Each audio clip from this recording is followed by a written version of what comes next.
Jadi sahabat-sahabat semua, pandemi ini dalam riwayatnya ini memang selalu berakhir. Tidak ada pandemi yang terus berkepanjangan. Tetapi penyebab pandeminya sendiri, misalnya virus, itu akan tetap ada kemungkinan kalau yang sudah begitu ya. Dulu misalnya pandemi influenza, sampai sekarang kan virus influenza ada, begitu.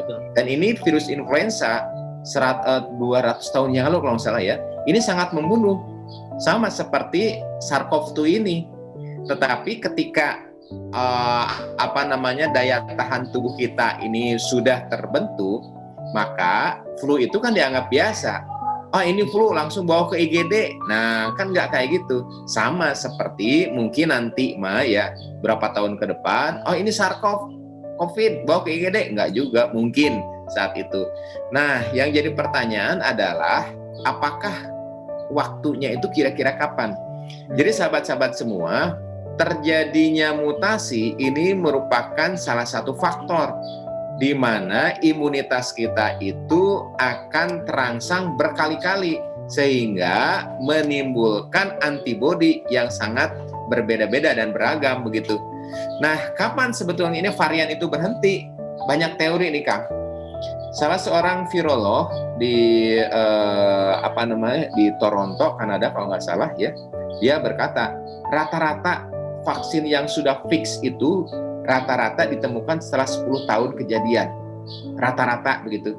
Jadi kalau misalnya vaksin polio dulu begitu mengganas begitu yang menyebabkan lumpuh layu ya, ternyata fixnya itu virus itu sudah tidak mutasi lagi atau mutasinya itu tidak signifikan, rata-rata itu sudah 10 tahun. Nah, kita sekarang kan baru 2 tahun nih. Ya. Ketika sekarang baru 2 tahun, wajar kalau misalnya varian-varian itu masih banyak bermunculan. Dan suatu hal yang wajar juga, ternyata imunisasi yang kita peroleh sampai saat ini memang belum bisa mengcover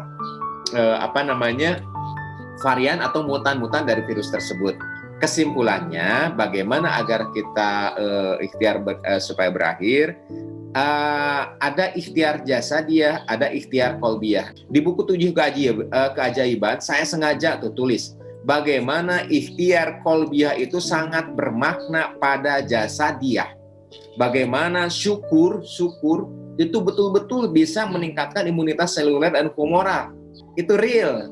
Insya Allah ini bukan cocokologi, sahabat-sahabat semua, karena insya Allah saya pun belajar tentang hal tersebut. Atas tanggung jawab keilmuan juga ini saya sampaikan. Jadi ikhtiar jasadiyah bagi tubuh terbaik yang Allah ciptakan dengan sebaik-baiknya penciptaan, sebaik-baiknya pemeliharaan, dan sebaik-baiknya bentuk, ya, ikhtiar terkini berdasarkan metodologi terbaru. Karena metodologi terbaru, obat terbaru itu juga hakikatnya adalah obat dari Allah, bukan obat dari orang kafir, bukan obat orang barat.